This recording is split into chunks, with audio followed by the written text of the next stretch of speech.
The air between its pages cushioned the closing of the tattered 70s mechanical manual as Peter's fingers gripped them together. Another book, another miss. The soft noise echoed ever so softly across the library, rippling between the cheap pressboard shelving clad with black powder-coated steel. From the entrance, a bespectacled lady with her frizzy graying hair tied up into a lazy bob glared over at him. He was a regular here, though he'd never particularly cared to introduce himself. Besides, he wasn't really there for the books. With a sly grin, he slid the book back onto the shelf. One more shelf checked. He'd come back for another one next time. She might have thought it suspicious that he'd never checked anything out or sat down to read, but her suspicions were none of his concern. He'd scoured just about every shelf in the place, spending just about every day there of late, to the point that it was beginning to grow tiresome. Perhaps it was time to move on to somewhere else after all. Across polished concrete floors, his sneakers squeaked as he turned on his heels to head towards the exit, walking into the earthy notes of espresso that seeped into the air from the little cafe by the entrance. As with any coffee shop, would-be authors toiled away on their sticker-laden laptops, working on something likely few people would truly care about, while others supped their lattes while reading a book they just pulled off the shelves. Outside the windows, people passed by busily, cars a mere blur, while time slowed to a crawl in this warehouse for the mind. As he pushed open the doors back to the outside world, his senses swole to everything around him.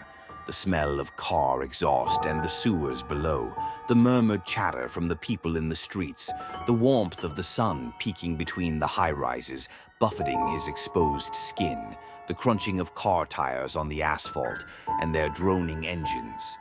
This was his home, and he was just as small a part of it as anyone else here.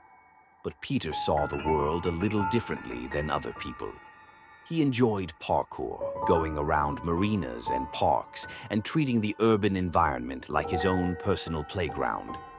A parked car could be an invitation to verticality, or a shop's protruding sign could work as a swing or help to pull him up. Vaulting over benches and walls with fluid precision, he reveled in the satisfying rhythm of movement. The sound of his weathered Converse hitting the pavement was almost musical as he transitioned seamlessly from a climb-up to a swift wall run, scaling the side of a brick fountain to perch momentarily on its edge. He also enjoyed urban exploring, seeking out forgotten rooftops and hidden alleyways where the city revealed its quieter, secretive side. Rooftops, however, were his favorite, granting him a bird's-eye view of the sprawling city below as people darted to and fro. The roads and streets were like the circulatory system to a living, thriving thing, a perspective entirely lost on those beneath him.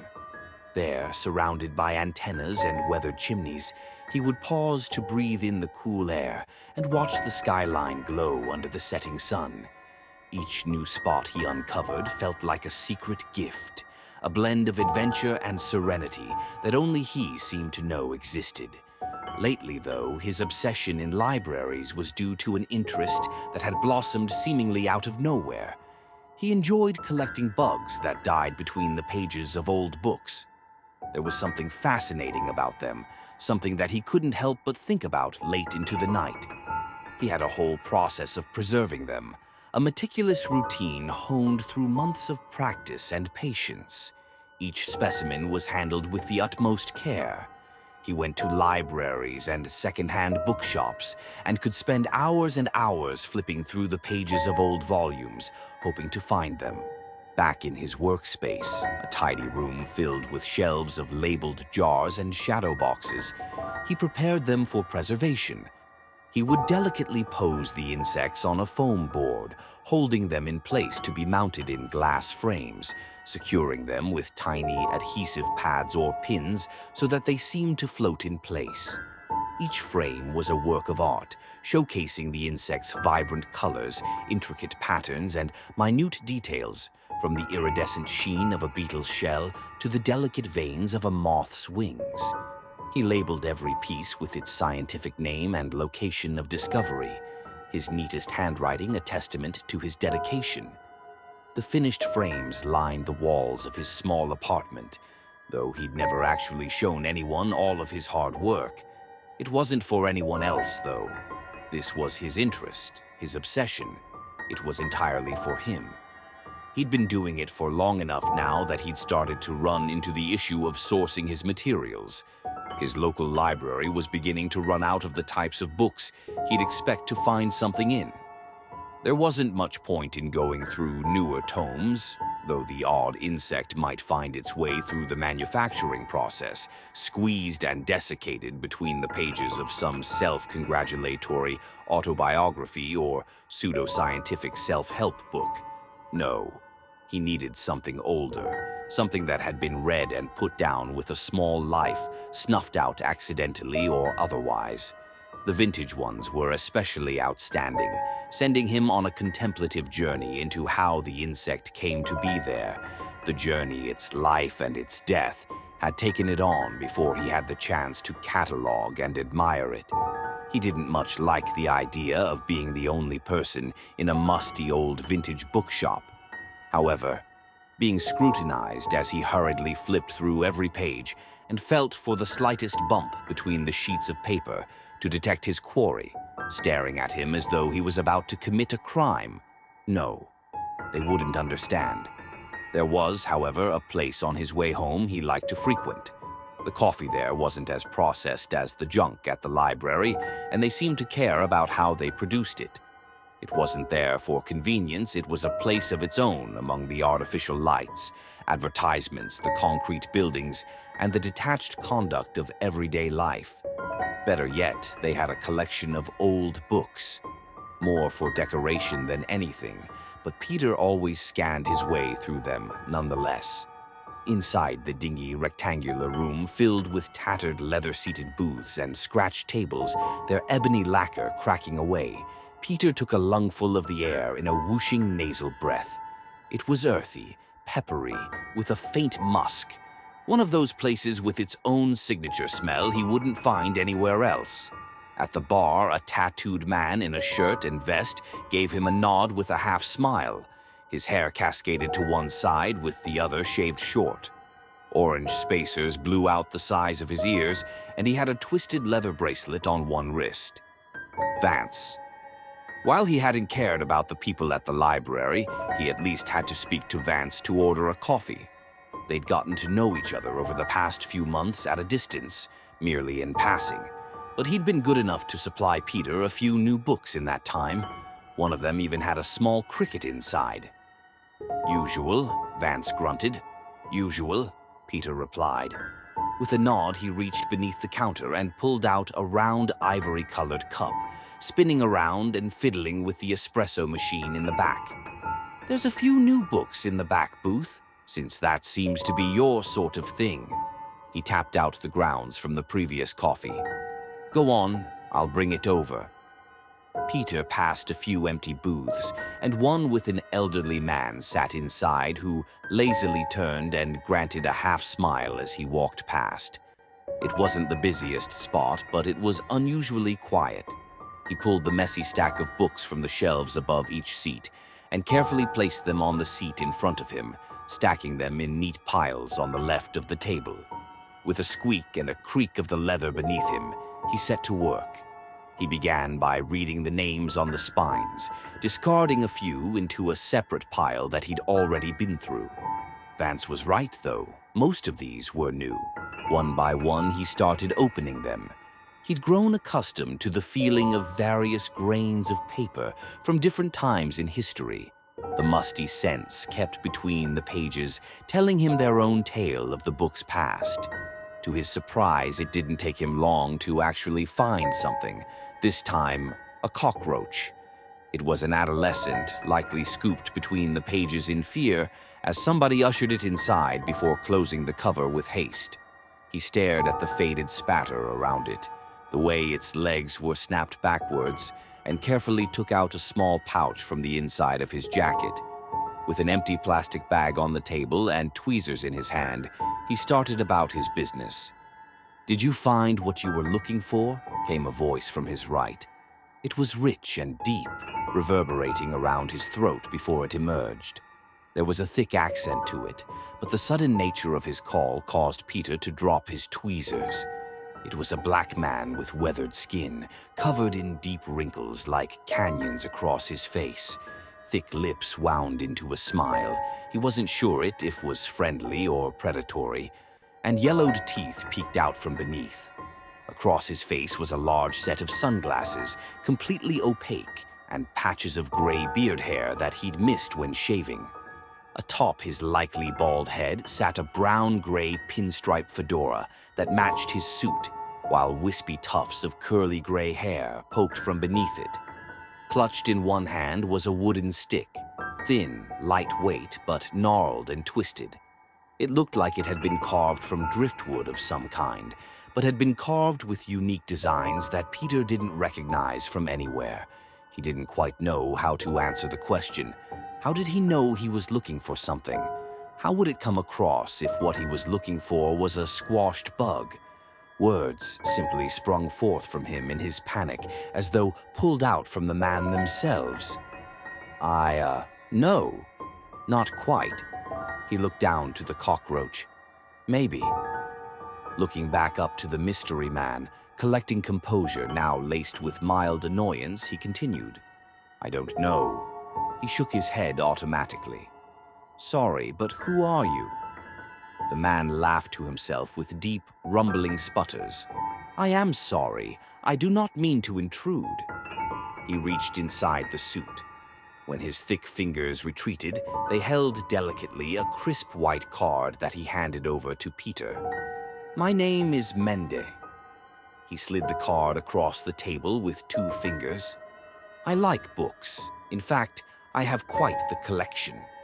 But aren't you, blind? Peter gestured with his fingers up and down before realizing the man couldn't even see him motioning. He laughed again. I was not always, but you are familiar to me. Your voice, the way you walk. He grinned deeper than before. The library. Peter's face furrowed. He leaned to one side to throw a questioning glance to Vance, hoping his coffee would be ready and he could get rid of this stranger. But Vance was nowhere to be found. I used to enjoy reading. I have quite the collection. Come and visit, you might find what you're looking for there. You think I'm just going to show up at some... Peter began, but the man cut him off with a tap of his cane against the table. I mean you no harm, he emphasized. I am just a like-minded individual. One of a kind. He grinned again and gripped his fingers into a claw against the top of his cane. I hope I'll see you soon. It took Peter a few days to work up the courage to actually show up, checking the card each night he'd stuffed underneath his laptop and wondering what could possibly go wrong. He'd even looked up the address online, checking pictures of the neighborhood. It was a 2-story home from the late 1800s made of brick and wood, with a towered room and a tall chimney. Given its age, it didn't look too run down, but could use a lick of paint and new curtains to replace the yellowed lace that hung behind the glass. He stood at the iron gate, looking down at the card and back up the gravel pavement to the house, finally slipping it back inside his pocket and gripping the cold metal. With a shriek, the rusty entrance swung open, and he made sure to close it back behind him. Gravel crunched underfoot as he made his way towards the man's home. For a moment, he paused to reconsider, but nevertheless found himself knocking at the door. From within, the sound of footsteps approached, followed by a clicking and rattling as Mende unlocked the door. Welcome. Come in, and don't worry about the shoes. He smiled. With a click, the door closed behind him. The house was fairly clean. A rotary phone sat atop a small table in the hallway, and a small cabinet hugged the wall along to the kitchen. Peter could see in the living room a deep green sofa with lace covers thrown across the armrests, while an old radio chanted out in French. It wasn't badly decorated, all things considered, but the walls seemed a little bereft of decoration. It wouldn't benefit him anyway. Mende carefully shuffled to a white door built into the paneling beneath the stairs, turning a brass key he'd left in there. It swung outwards, and he motioned towards it with a smile. "It's all down there. You'll find a little something to tickle any fancy. I am just glad to find somebody who is able to enjoy it now that I cannot." Peter was still a little hesitant. Mende still hadn't turned the light on, likely through habit, but the switch sat outside near the door's frame. "Go on ahead. I will be right with you. I find it rude to not offer refreshments to a guest in my home." "Ah, I'm all right," Peter said. He didn't entirely trust the man, but didn't want to come off rude at the same time. "I insist." He smiled, walking back towards the kitchen. With his host now gone, Peter flipped the light switch to reveal a dusty wooden staircase leading down into the brick cellar. Gripping the dusty wooden handrail, he finally made his slow descent, step by step. Steadily, the basement came into view. A lone halogen bulb cast a hard light across pile after pile of books, shelves laden with tomes, and a single desk at the far end. All was coated with a sandy covering of dust, and the carapaces of starved spiders clung to thick cobwebs that ran along the room like a fibrous tissue connecting everything together. Square shadows loomed against the brick like the city's oppressive buildings in the evening sky, and Peter wondered just how long this place had gone untouched. The basement was a large rectangle with the roof held up by metal poles. It was an austere place, unbefitting the aged manuscripts housed within. At first he wasn't sure where to start, but made his way to the very back of the room, to the mahogany desk. Of all the books there in the basement, there was one sitting atop it. It was unlike anything he'd seen. Unable to take his eyes off it, he wheeled back the chair and sat down before lifting it up carefully. It seemed to be intact, but the writing on the spine was weathered beyond recognition. He flicked it open to the first page and instantly knew this wasn't like anything else he'd seen. Against his fingertips, the sensation was smooth, almost slippery, and the writing within wasn't typed or printed. It was handwritten upon sheets of vellum. Through the inky yellowed light, he squinted and peered to read it, but the script appeared to be somewhere between Sanskrit and Tagalog, with swirling letters and double-crossed markings, angled dots and small markings above or below some letters. It was like nothing he'd ever seen before. "So, do you like my collection?" came a voice from behind him. He knew immediately it wasn't Mende. The voice had a croaking growl to it, almost a guttural clicking from within. It wasn't discernibly male or female, but it was enough to make his heart jump out of his throat as he spun the chair around, holding onto the table with one hand. Looking up, he bore witness to a tall figure, but his eyes couldn't adjust against the harsh light from above. All he saw was a hooded shape, lithe, gangly, their outlines softened by the halogen's glow. A cold hand reached out to his shoulder. Paralyzed by fear, he sunk deeper into his seat, unable to look away and yet unable to focus through the darkness as the figure leaned in closer. "I know what you're looking for." The hand clasped and squeezed against his shoulder, almost in urgency. "What I'm looking for," they hissed to themselves, a breathy laugh, "are eyes." Their other hand reached up. Peter saw long, menacing talons reach up to the figure's hood. They removed it and took a step to the side. It was enough for the light to scoop around them slightly, illuminating part of their face. They didn't have skin, rather, chitin, a solid plate of charcoal black armor with thick hairs protruding from it. The sockets for its eyes, all 5 of them, were concave, pushed in or missing entirely, leaving a hollow hole. His mind scanned quickly for what kind of creature this thing might be related to, but its layout was unfamiliar to him. How such a thing existed was secondary to his survival. In this moment, escape was the only thing on his mind. "I need eyes to read my books. You seek books without even reading them." The hand reached up to his face, scooping their fingers around his cheek. They felt hard, but not as cold as he had assumed they might. His eyes widened and stared violently down at the wrist he could see, formulating a plan for his escape. "I pity you." They stood upright before he had a chance to try to grab them and toss them aside. "So much knowledge, and you ignore it. But don't think me unfair, no," they hissed. "I'll give you a chance." Reaching into their cloak, they pulled out a brass hourglass, daintily clutching it from the top. "If you manage to leave my library before I catch you, you're free to go. If not, your eyes will be mine. And don't even bother trying to hide. I can hear you. I can smell you." They leaned in again, the mandibles that hung from their face quivering and clacking. "I can taste you in the air." Peter's heart was already beating a mile a minute. The stairs were right there. He didn't even need the advantage, but the fear alone already had him sweating. The creature before him removed their cloak, draping him in darkness. For a moment there was nothing but the clacking and ticking of their sounds from the other side, but then they tossed it aside. The light was suddenly blinding, but as he squinted through it, he saw the far wall with the stairs receding away from him, the walls stretching, and the floor pulling back as the ceiling lifted higher and higher, the light drawing further away but still shining with a voraciousness like the summer's sun. "What the fuck?" he exclaimed to himself. His attention returned to the creature before him in all his horrifying glory. They lowered themselves down onto 3 pairs of legs that ended in claws for gripping and climbing, shaking a fattened thorax behind them.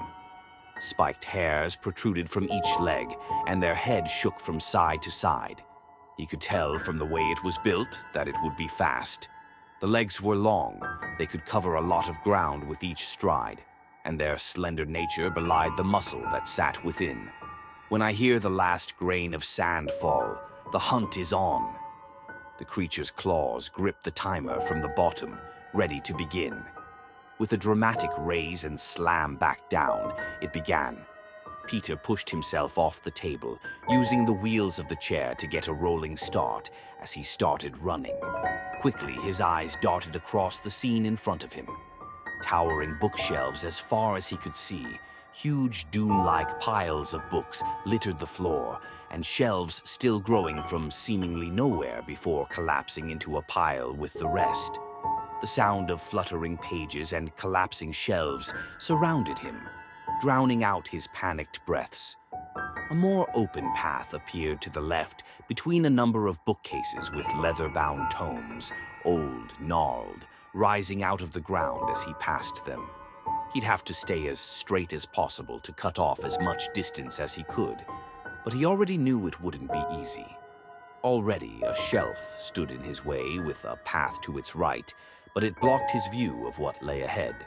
Holding a hand out to swing around it, he sprinted past and hooked himself around before running forward, taking care not to slip on one of the many books already scattered about the floor. He ran beyond shelf after shelf, the colors of the spines a mere blur, books clattering to the ground behind him.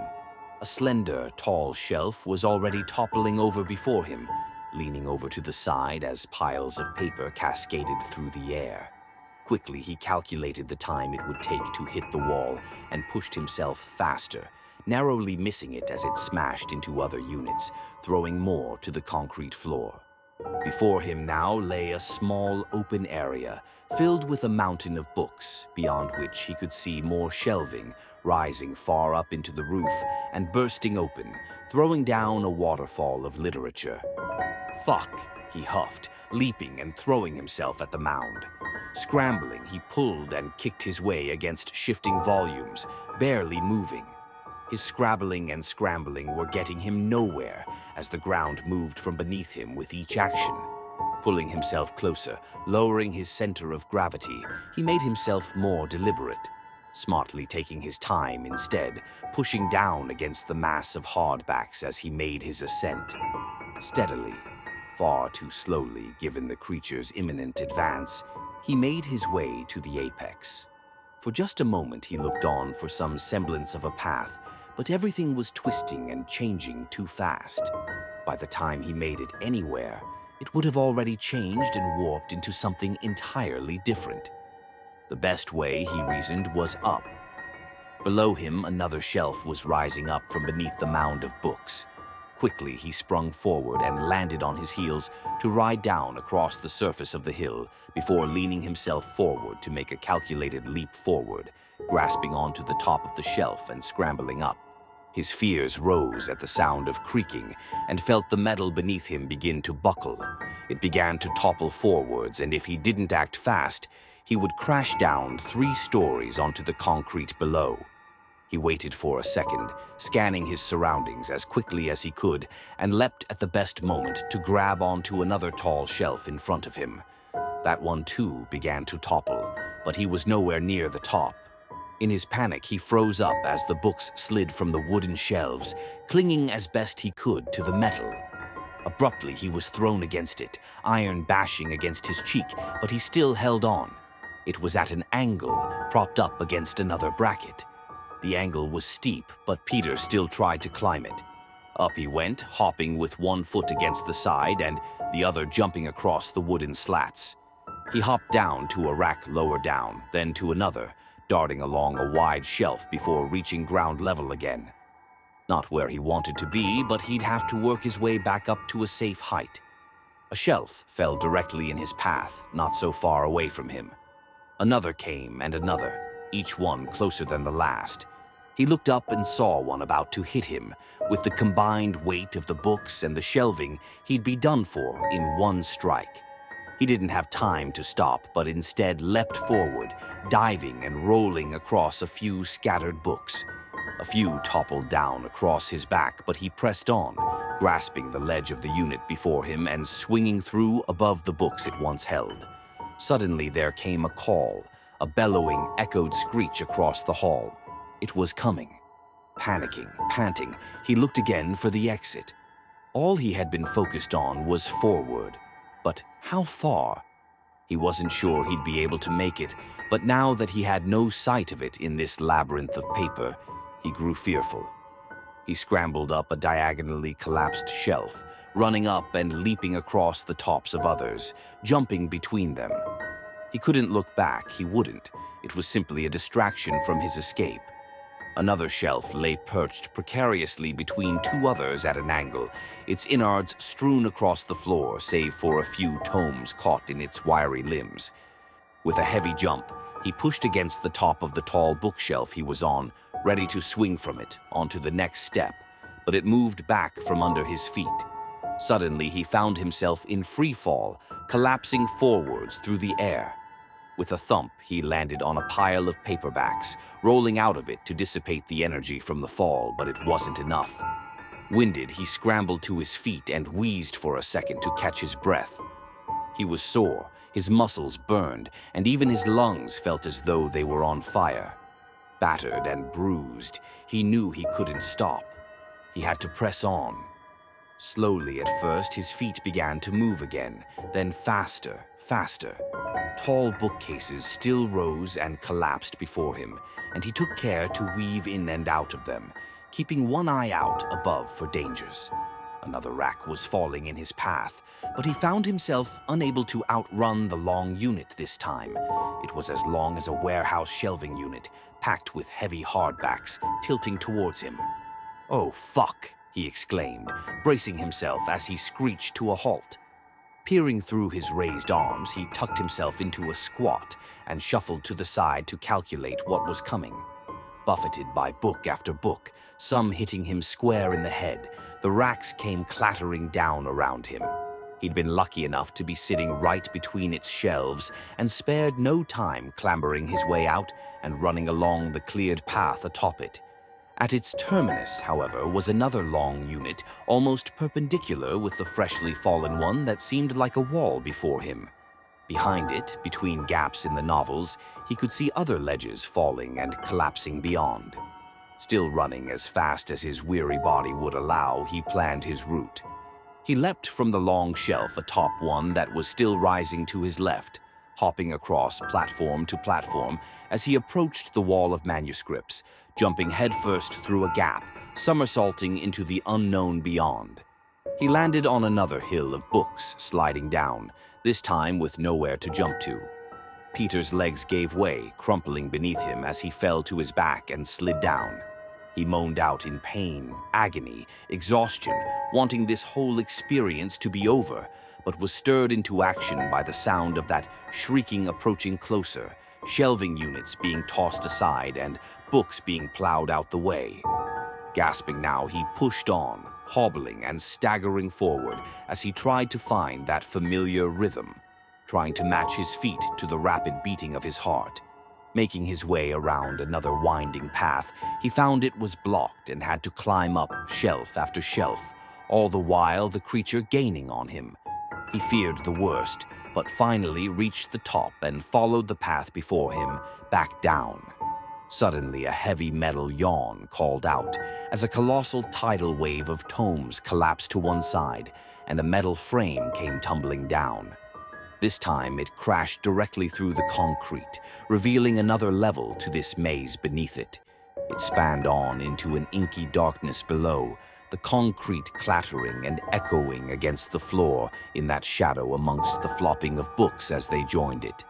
A path remained to the side, but he had no time, no choice but to hurtle forwards, jumping with all his might towards the hole, grasping onto the bent metal frame and cutting open one of his hands on the jagged metal. Screams burst from between his breaths as he pulled himself upwards, forwards, climbing, crawling onwards bit by bit with agonizing movements towards the end of the bent metal frame that spanned across to the other side with nothing but a horrible death below. A hissing scream bellowed across the cavern, echoing in the labyrinth below as the creature reached the wall, but Peter refused to look back. It was a distraction, a second he didn't have to spare. At last he could see the stairs, those dusty old steps that lead up against the brick. Hope had never looked so mundane. Still, the brackets and mantles rose and fell around him. Still came the deafening rustle and thud of falling books, and still he pressed on. Around, above, and finally approaching a path, clear save for a spread of scattered books. From behind, he could hear frantic, frenzied steps approaching with full haste, the clicking and clattering of the creature's mandibles instilling him with fear. Kicking a few of the scattered books as he stumbled and staggered towards the stairs at full speed, unblinking, unflinching, his arms flailing wildly as his body began to give way. His foot finally made contact with the thin wooden step, but a claw wildly grasped at his jacket. He pulled against it with everything he had left, but it was too strong after his ordeal, instead moving his arms back to slip out of it. Still, the creature screeched and screamed, and still he dared not look back, rushing his way to the top of the stairs and slamming the door behind him. Blood trickled down the white-painted paneling, and he slumped to the ground, collapsing in sheer exhaustion. Buzz! The electronic buzzing of his apartment's doorbell called out from the hallway. With a wheeze, Peter pushed himself out of bed, rubbing a bandaged hand against his throbbing head.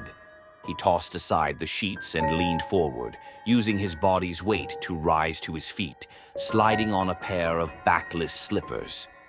Groaning, he pulled on a blood-speckled gray tank top and made his way past the kitchen to his door to peer through the murky peephole. There was nobody there, but at the bottom of the fisheye scene beyond was the top of a box. Curious, he slid open the chain and turned the lock, rubbing the sleep from his eyes with his good hand. Left, right. He peered into the liminal hallway to see who might have been there. He didn't even know what time it was, but sure enough they'd delivered a small cardboard box without any kind of marking. Grabbing it with one hand, he brought it back over to the kitchen and lazily pulled open a drawer to grab a knife. Carefully, he slid open the brown tape that sealed it. It had a musty kind of smell and was slightly gritty to the touch, but he was too curious to stop. It felt almost familiar. In the dim coolness of his apartment, he peered within to find bugs, exotic insects of all kinds, all flat, dry, preserved. On top was a note. Thank you so much for watching this video.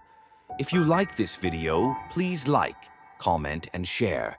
And don't forget to subscribe to our channel for upcoming horror videos. Stay tuned, stay safe. See you in next video. Till then, bye.